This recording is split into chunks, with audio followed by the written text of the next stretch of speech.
Hello and welcome to Indianomics. My guest is the most watched governor after the most watched monetary policy, Governor Rajan. Thank you very much, Dr. Rajan, for joining us. Thanks for having me. Well, in the post-policy teleconference, you all gave us a new number for the inflation estimate for March 2017. 5.4% was what Michael Patra said, March 2017. Now that's... no, I don't think he said He said that because there are several analysts who messaged me back. Yeah. It was 4.8% in September. Yeah. Then you gave us a forecast for Jan 2017. Yeah. And now Michael said 5.4. I mean, what is your estimate of March, Jan-March 2017? No, look, from when we made the estimates in September to now, what has generally happened is the information that's come in has caused us to reduce our expectations of inflation, the information that has come in. Then there are risks going forward which tend to elevate our estimates, risks such as the pay commission, for example, and the evolution of food prices post two tough monsoons. So in general, I would say that if you look at our curve, it's broadly in the same place it was as in September, with a slight bias towards the downside. That's what's in the policy statement. So the incremental information gives you a sense of lower inflation for what period? Along the curve or only for January 2016? No. So certainly for the near term, it gives us a greater sense of where we will be. But what I'm also saying is that we had in mind some of these risks that we've highlighted here. To some extent, if you think that pulses have been more persistent over the last few months than one thought, that has been offset by the realization over the last couple of months of inflation slightly below where we expected it to be. So it's in that sense that some of the information has come in lower. Plus, if you look at oil prices going forward, that also gives a certain amount of comfort that it has stayed relatively low, because we have to see what OPEC does.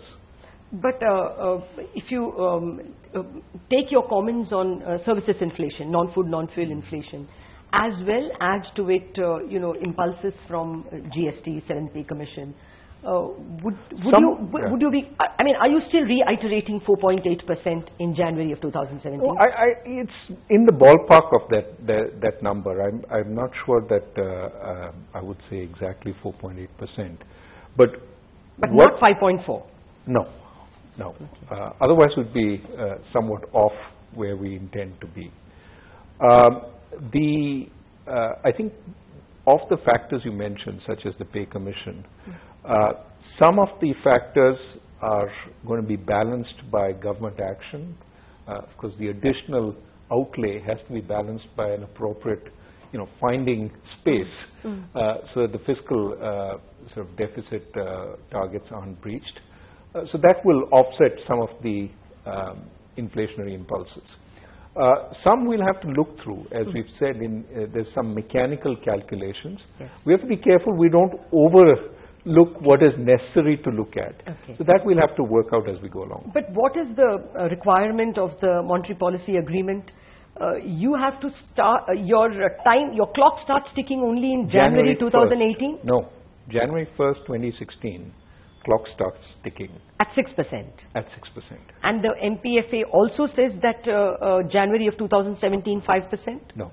It doesn't say that. That's a self-imposed movement towards the midpoint of the range, which would give future monetary policy committees sufficient room to stay within without violating. That's where we would desire to be over the medium term. So now the 6% looks achieved. So you don't write letters now. The next exam for you is January of 2018? 4%? No. There is actually no exam past the 6%. If you look at the details of the monetary policy agreement, we have to stay between 2 and 6. That is all that the monetary policy agreement calls for. Okay. However, with abundant prudence and knowing that the whole sort of range was set, keeping in mind that it would be better to be around 4. We would like to migrate towards 4 over time. But what is in the agreement, where we start writing letters and doing penance, is if we exceed 6 on average for 3 quarters. Or undershoot 2 on an Or average. undershoot 2, which I think is a little distant right now. Okay. Well, probably even overshooting 6 for 3 quarters immediately doesn't look likely. But now let me come to the exact other side of the question, growth. Now, do you really believe the 7.4% number? Everybody will tell you, and I guess you feel yourself that it doesn't feel like 7.4%. Well, I keep reiterating what Dr. Pranab Sen said about this, which is the new numbers can't be compared one-to-one with the old numbers. And his view was that there will be a difference, and therefore when you say it doesn't feel like, you're saying it doesn't feel like 7.4% according to the old numbers. And that was perhaps because that, you know, put more weight on certain aspects of growth. Nominal growth is 6% according to the GVA, so there is number. Look at the corporate profits of that same quarter. It was down by 3%. I can understand top line. But if you said margins should have improved, then at least bottom line should have been, it's down 3%. Well, it depends on sector again. Some sectors are down partly because there's global deflation or overcapacity in those sectors. You would expect in those sectors both the top line and the bottom line to go down. But there are some sectors where input costs have come down substantially and output costs haven't gone down as much, so profitability has increased. So it varies. I don't think it's as uniform or as gloomy a picture as you suggest. Nevertheless, when you get into situations where your deflator is doing a lot of the walking for you, you have to be a little worried. And that's the sense in which I think you are, because we always tend to associate growth with nominal numbers. And it's hard for us to see low nominal growth but high real growth, because in fact we are in deflation. The real growth from, clean numbers like corporate is not even, reflective of the nominal number. Well, that was my point. What I would agree with is that relying a lot on deflation for your growth is problematic. It's also, there is a real question of, are we deflating by the right numbers? And are we deflating something which should be deflated by CPI, by something like WPI? Those are questions that have always been asked. We continue asking, but they assume a lot of importance when the two diverge. Okay. Well, I think this debate will not end. So let me get to another question on growth. Where do you see growth coming next year? I mean, it doesn't look like, capex is picking up at all. And if you insist on the fiscal deficit going down to 3.5% in spite of one rank, one pension and 7th pay commission, even the public investment impulse will not be there. So next year growth is going to be tougher. Well, first, there is a lot of cleaning up which has been going on to remove some of the legacy issues, right? Some of it is happening, in areas like power. Some of it is happening on bank balance sheets, which we are very determined to see through. So that will unclog some sectors and allow for some growth there. Then there are massive investment projects which the government has been emphasizing over time. Some PPP, some government focused. Those will start coming on stream as we go on. Those will create demand for some of the goods that the private sector also provides. Now, we've always said, capacity utilization is low, but it's about 70%. Now, the norm is not 100%, it's 75. So we need to get up some way before the private sector starts kicking in and investing. The other thing people often forget is, you can have a few years of low investment, but eventually the capital goods depreciate. And so you've got to put in new investment just to keep up or replace the old stuff. So after a few years, we've had a few years already of low investment, you would expect the investment cycle to start picking up itself. So all these would be positives. And of course, the virtuous cycle is then when that creates more jobs, people feel more confident, they go out and buy. Now last is one of hope rather than knowledge. We've had 2 bad monsoons in a row. Historically, we've not had a third. Of course, in a time of climate change, one could argue anything is possible. But I would say the odds of a third bad monsoon are probably relatively small. I know, we need to think about the structural forces rather than just play the odds. But it's improbable. You're still betting on a better growth next year. Well, I'm hopeful. I mean, I don't lay bets on growth. All right. No, I won't come to estimates simply because it's way far out. Let me come to the other number in the GDP. Let me also emphasize one thing which we should stop fixating on these precise numbers, partly because, as you know, numbers get revised. We saw in 2010-11 the huge revisions. For example, one of the things we see in our data is when you look at the subsidiaries of foreign corporations, which typically don't tend to get picked up in the first single growth. Growth there, sales growth, is significantly higher than comparable firms in Indian firms. And these things are not small. They're about half in terms of sales, or I would say between 1/3 and a half in terms of sales as Indian corporation. The point I'm trying to make, for a long time we didn't look at small firms. We got them late again from the annual survey of industry.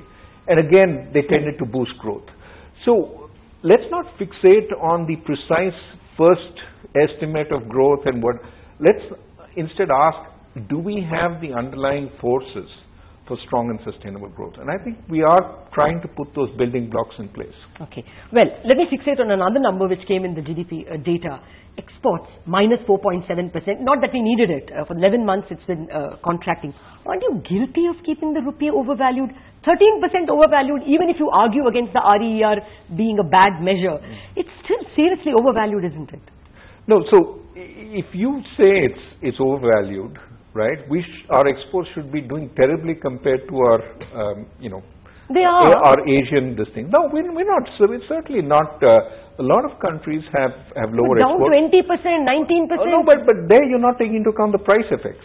But that is affecting even Chinese exports. Everybody is affected by lower prices. Chinese exports fell 6%, ours fell 19%. And what is our base? No, but see, don't take China as your only comparison. Look at East Asia in general. Across the board, you will see exports are suffering. I'm not saying exports are in a good place, but are you not admitting that there is an overvaluation of the rupee? Serious overvaluation. No, but you tell me, what are the forces keeping it overvalued? Have we had huge capital inflows over the last few months? Reasonable FDI flows.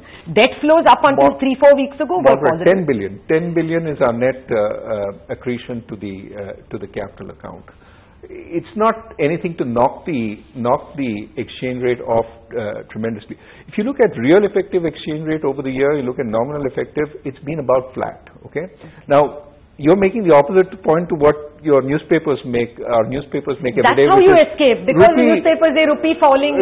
Yes. No. So the bottom line here is, are we in a position of serious overvaluation? How do we measure that? If in some of the more competitive industries, we are still finding fairly strong growth. Take autos, one of the most competitive industries. Auto exports are still quite strong. Ancillary exports are strong. If you look at something like apparel exports, that's perhaps the most competitive industry in the world. So it's not as if we are suddenly getting outcompeted in areas that are fairly competitive. Where are the biggest problems? Steel. Where we have global overcapacity, right? And in fact, they're getting killed because of the overvaluation is an additional problem for them. No, so what I'm saying is, no, this is not the fact that our exports have fallen is not a good thing. But is it vastly different from the rest of the world, where exports in general across the world, certainly across the emerging world, have fallen tremendously over the last year? Governor, you mentioned imports. I think that is the bigger problem. I think exports is not such a big contributor. But imports are, cheaper imports are killing tires. You can speak to MRF, the most competitive. No, you're absolutely. But is the question the exchange rate or global overcapacity which is killing prices? It's not across the board. It's not as if suddenly we're importing a huge amount of cars. You could make it a little better if you allowed the rupee, or you ensured a rupee depreciation. Everyone's doing that to their currency, and that's always your grouse against everyone. What you're assuming is we have this magic button that we can press, and suddenly the rupee goes to value X, and then we press something else and it goes to value Y. What we have always done is ensure that there's limited volatility in the rupee. Yes. And that's been our focus. It's very hard in this day and age to say I want to be thus and such place.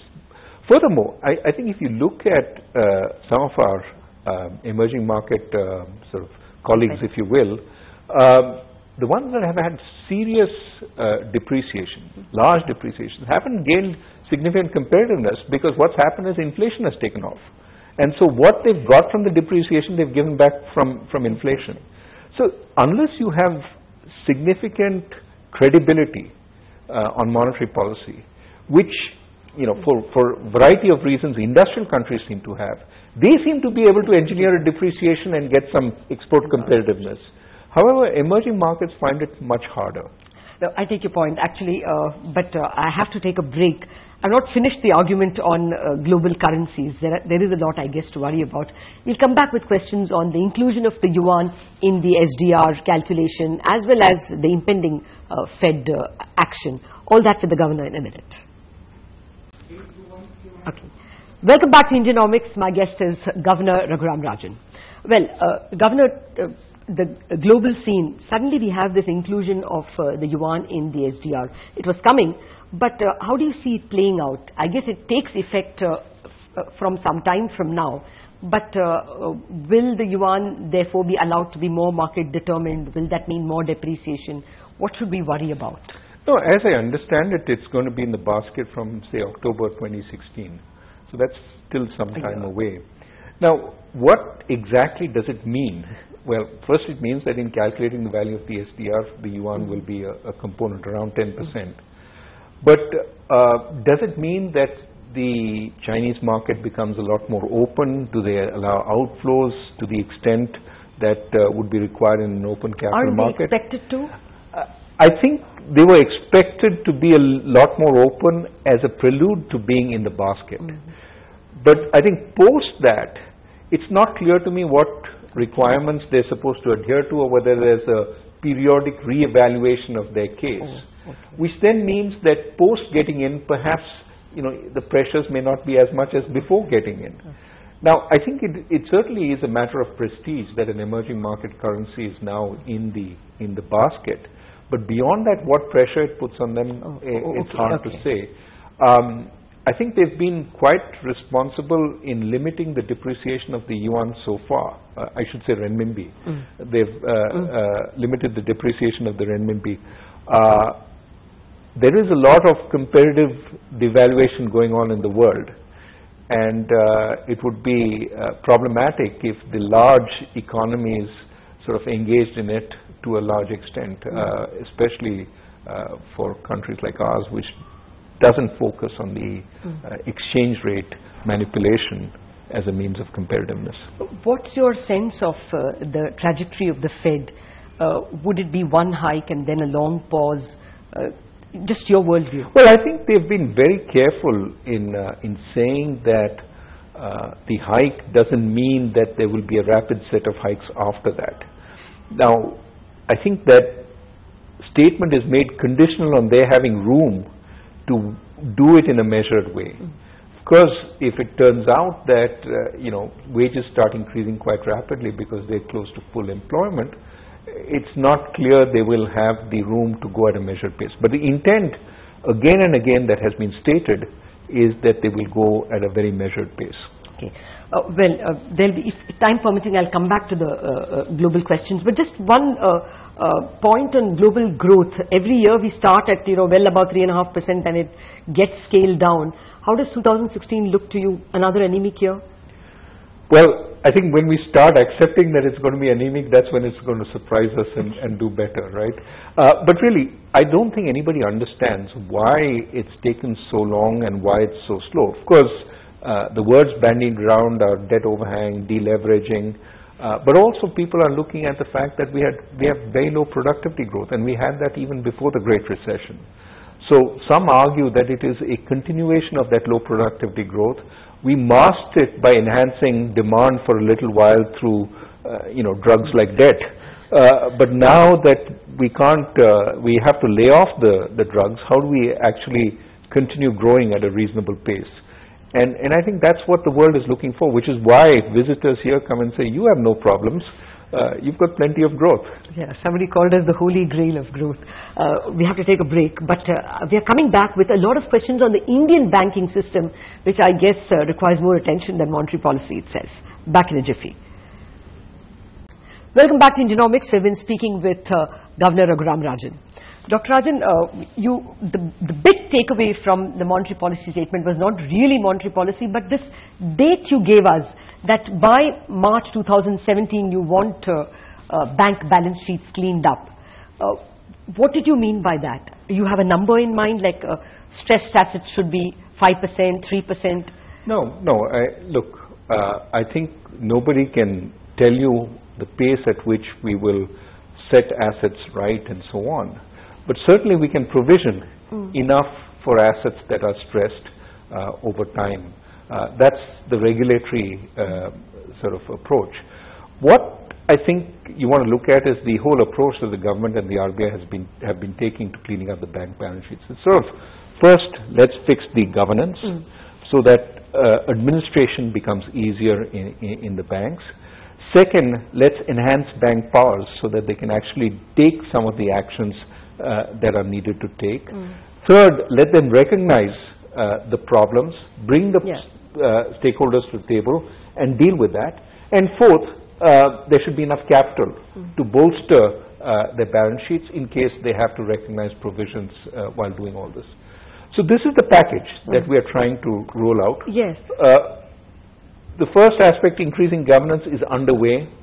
The second aspect, giving powers, is largely done. Of course, bankruptcy code, if and when it, when it comes through Parliament, will be a major enhancement, but it will take its course. The third, which is recognition, is also now underway. And then the fourth is capital, which the government has certainly provided some. Banks will raise some on their own. No, but why did you put that date? Is there something you're working towards? That date came out of nowhere. Did you think through, or you have a timetable in mind? Absolutely. What we're trying to do is work on this, on the bank balance sheets with the banks, so that we have a finite period over which the bank balance sheets are either set the asset back on track or finish provisioning for it, such that it doesn't matter which way it goes. You're going to give such a mandate to the banks? We are in discussion with the banks. Okay, so we should expect new provisioning standards. I don't think new provisioning standards. Higher. What we're basically talking about is now let's complete the process of recognition. Now that you have all the powers that you need, and somebody mentioned kicking a can down the road. We have to stop that. Let's stop doing that. But isn't that happening all the time? Dabhol is getting 525. Dabhol is a 20-year plant. How can you give it 525? Is the RBI going to pull up in this specific case? I don't want to talk about specific cases, but we are certainly in discussion with the banks. So is SR actually. SR is also 1995 plant to get 525. Look, I can't talk about specific cases, but I can certainly say we're in discussion with the banks. Okay, well, let me come to the other point which Jayant Sinha mentioned, that the NIIF money will be used something like a TARP. Yes. Can you add to it? What is the idea? Clearly this is something the government is thinking through, but as I envisage it, it's not so much about providing capital to the banks. Some of TARP money was used to provide capital to the banks, but rather to provide capital in special situations where, for example, there's a promoter who can't bring in the equity, but the government, going partners with private entity, can bring in the equity into those situations and refloat a project which needs that amount of risk capital to refloat it. So some of those situations I would envisage are ones where the NIF could play a very important role. But isn't it looking tough? How will they pick and choose? You have a CVC and a CAG. No. So that is precisely why I've always said any entity of this kind cannot be owned by the government. It has to be privately owned, perhaps with government sort of co-financing, but less than would make it in the public sector. It has to be driven by people with the right incentives, with the right capabilities, so that public money is not wasted, but also that it can operate in a flexible way and doesn't have to. So it's a little confusing. What is the structure you all have in mind? I think it would be privately owned. That's and take government money. NIIF would be government money. Co-financed. Okay. So it would not be a one-way street. You know, government takes the risk and the private sector gets the profits. It would be co-financing with some sort of financing. When does it you'll have to ask get established? Okay. But that is part of the whole process of revitalizing the banking sector. I would presume sooner rather than later. And you have an idea of what the kitty might be? I think the numbers that were mentioned initially were 20,000 crores. For NIIF, it was 20,000. Yeah. That entire amount is envisaged to be used in this fashion. Yeah. Now, how much leveraged that would be remains to be seen. But I mean, I think all that is in the process of being discussed. Are you convinced that the worst or the NPL size will at least increase at a decreasing pace, or are we still going to? Look, I'll make the same statement as I made with growth. The important point is to have the process in place to solve the problem, and we are steadily getting all the pieces together so that the problem can be solved. Now, the pace at which it will get solved, have we seen the peak? Is it behind us? How much is it behind?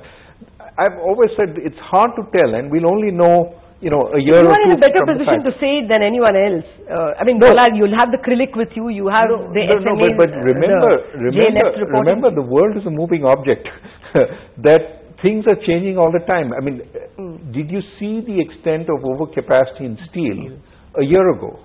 I mean, this is a sudden slowdown in China has suddenly thrust a whole lot of industries into, you know, greater difficulties. So I think it's overly optimistic to say that we know everything there is to be known.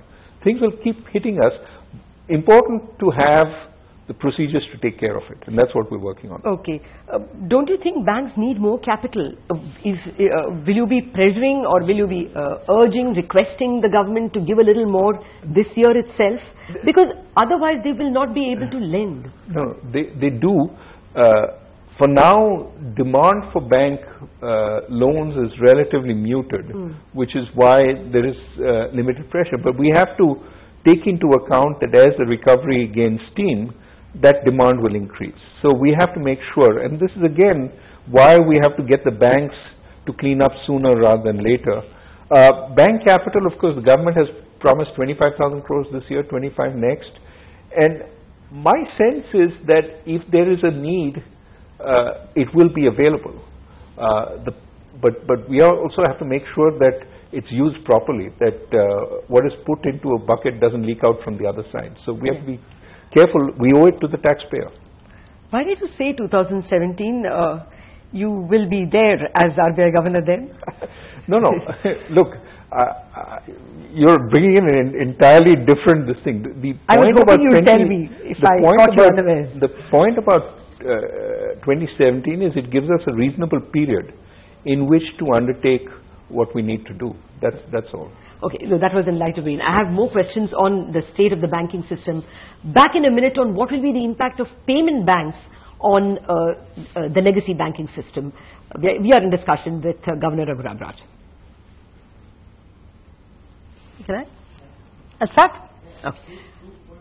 Okay. Welcome back to Indianomics. We've been speaking with RBI Governor Raghuram Rajan. Governor, payment banks, I was extremely excited that very capable entities, cutting-edge companies are being given, and not one but 11 licenses. Now, the first question that comes to the mind is, how are you going to allow them to open bank accounts? They already do KYC. For instance, the telecom guys, Idea, Airtel, Vodafone, have already done KYC.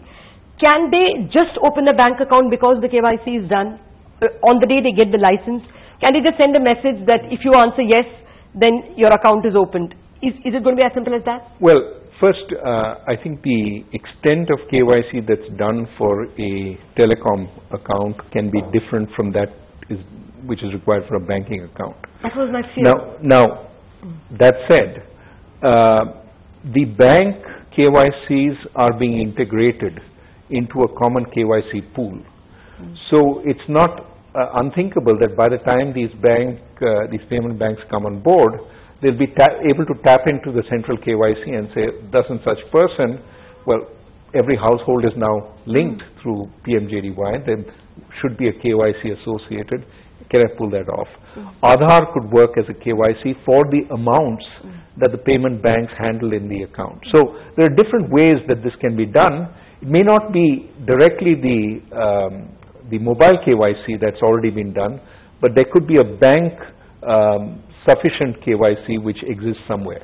You know, there was an RBI rule sometime back, I think 2004 or 2005, that for no-frill accounts, really you don't, you know, it's almost no KYC. Yeah. So why can't you allow self-declaration? Self-declaration. So there why can't you allow? I mean, the whole problem is even SBI has only 50 million accounts. Yeah. Idea has 168 million accounts. Yeah. Airtel has what, 250 million accounts. We would have financial inclusion, you know, in a jiffy if you allowed it. So will you all be stuck and make this another bureaucratic quagmire? This KYC. No, I'm telling you there are ways around it already. eKYC, then you said 160 million and 80 million. There are 900 million going up to 1 billion Aadhaar accounts. So you can do Aadhaar, and Aadhaar immediately gives you enough KYC to open a bank account. So, but then the court might put a spoke in the wheel, isn't it? No, I think on a voluntary basis, if you give your Aadhaar, there's no problem to.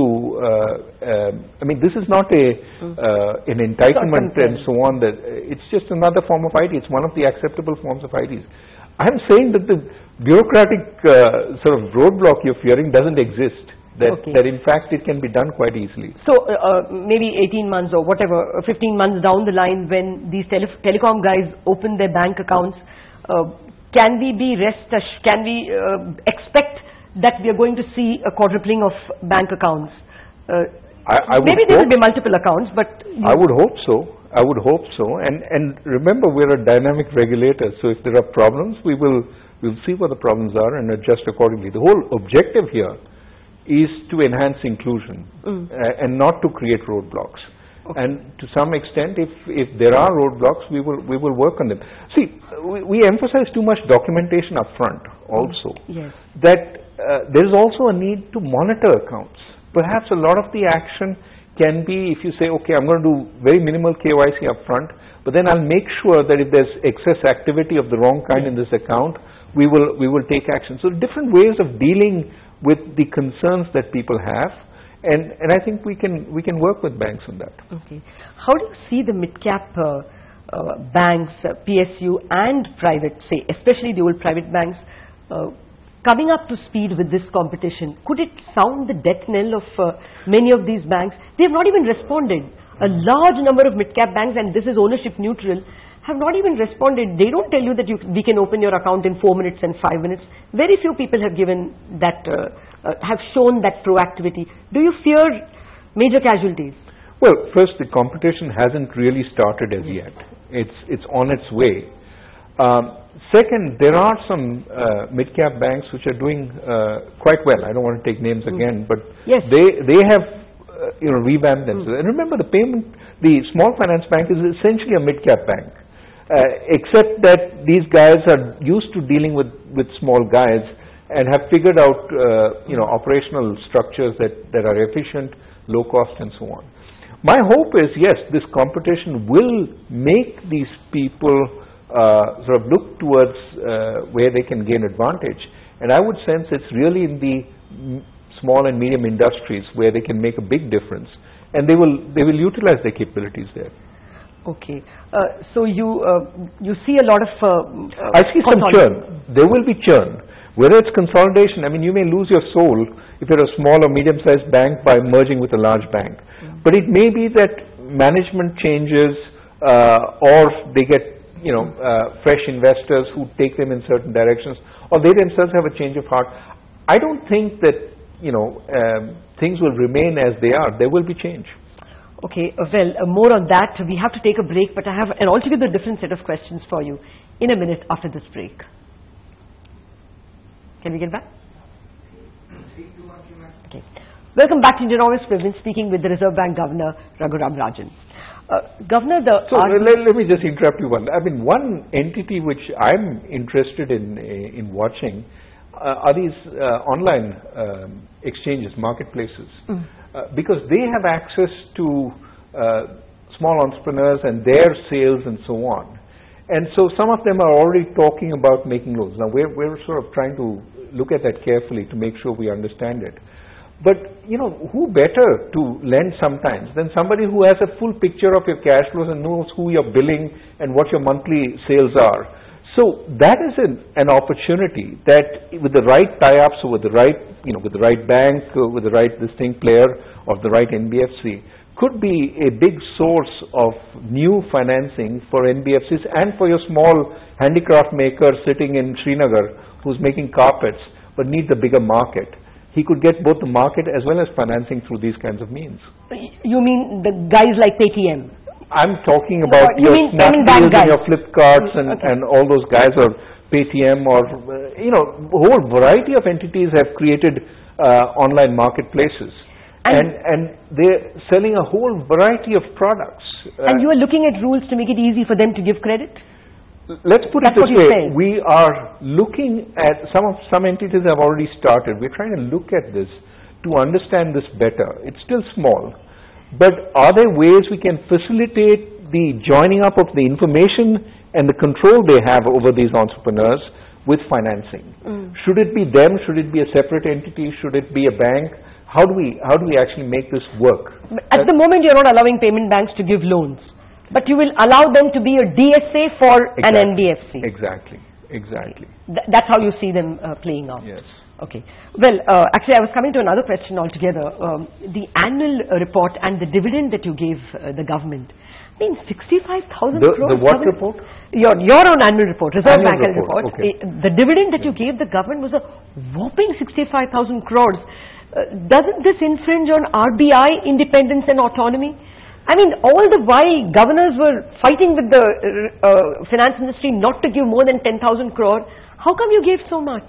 So what we have to do is figure out how much we need for our balance sheet. Okay, of the profits we make every year, we pass on a certain amount to the government. And in the past, we were taking some to our balance sheet as sort of squirreling away capital for the future. Okay. Now, this was done under a variety of rules of thumb arrangements, board-approved arrangements, of course, but which didn't amount to a significant whole. So what we did was we asked Mr. Maligam, one of our most respected board members, to essentially figure out how much capital we needed on a sort of modern first-rate basis, using the methods that were used elsewhere. I think they did a quick job, his committee, in trying to estimate what capital we needed, and concluded we could pay out our dividends, our profits, for the span of 3 years, while still maintaining enough capital buffer to protect the bank against all these things. Most recently, we have done a value at risk analysis of the bank's balance sheet to understand how much capital we need. This is state-of-the-art, checked with people like BIS. In fact, we are one of the few banks ahead of the curve on this. And we have come up with some numbers. And the board has said that you will keep this amount, essentially it would like the highest rating, enough capital to get a AAA rating in international markets, and a buffer in case there is a need, there is a systemic risk that we need to pay down, and the rest can be paid out to the government. That still allows us enough room to pay the 67,000 crores that we paid out this year. However, the precise contours of the agreement on dividend has to be finalized with the government.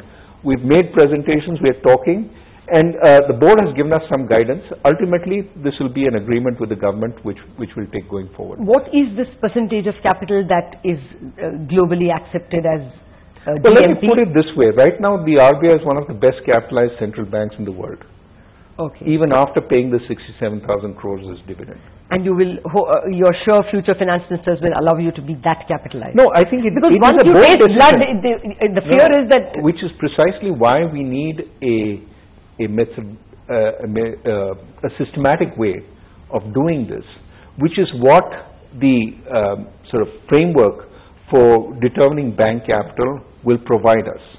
So that is the framework that is being discussed with the government right now, and the board has expressed its, after all the board determines the dividend. Government appoints the board, but it's a board-driven bank. So the board has said that it intends to keep this as the guideline on which it will declare dividend, and that was what it followed in declaring this year's dividend. No, the big fear is that if the future years when the Reserve Bank doesn't make profits, will it be just forced to keep up with the previous year's numbers? No, so we have made some suggestions on dividend smoothing to the government, that if rather than have peaks and falls, that it be smooth. But the reality of all central banks is over time, as we move towards electronic money, we won't have the kind of profits that we have today. So, you know, it will start coming down. Of course, in India, so far, the usage of cash, which is where we make our profits, has been going up. But at some point, it will dwindle. So we need to keep in mind that far from financing the government, 10, 15 years from now, the government may have to finance us. Okay, that's not very good for your autonomy, is it? No, but you should be putting away more money. Right now, we tax the public through seniorage. Okay. Eventually, the government will have to tax the public to pay for these essential services. This is when people no longer use cash. It's quite some way away. But it is a possibility that, you know, in Western countries, the usage of cash is starting to come down, and central banks are thinking about where they make the money. Okay. Well, I must be running out of time. Just a few questions on gold.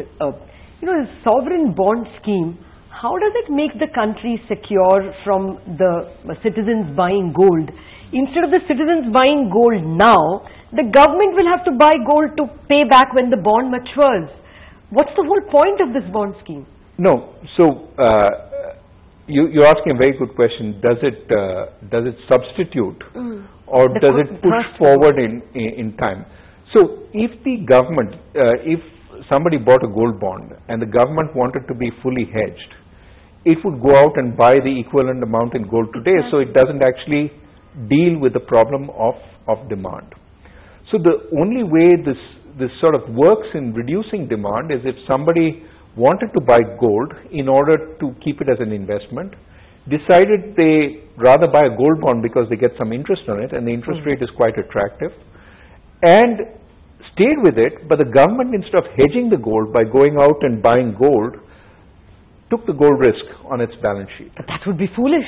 So you did it at $1,000 now, and we've seen 1950 just about 24 months back. Well, so the government will have to manage gold price risk as we go forward, and it's something that it will have to account for in its budget, because if the gold price starts going up and you issued a lot of gold bonds, it will be something that it will have to account for. But if the scheme is successful, it can mean bad news for the government. If too many people did this, and if gold prices rose, but remember, it will be a manufactured foreign exchange crisis. No, so it won't be. You don't have to buy and give gold. You will give the rupee equivalent of gold. Okay. So people don't necessarily need to go out and buy gold at that point. But the point you're making is the right one. There is risk involved in this, which the government will have to hedge as the gold scheme becomes large enough. Now, fortunately, to hedge, you don't have to buy 100% of the same quantity of gold. You can hedge with lower amounts of gold, but it is something that we will have to pay attention to as we go forward. All right, Governor, I believe I've run out of time. Thank you very much for joining us on CNBC. You're most welcome.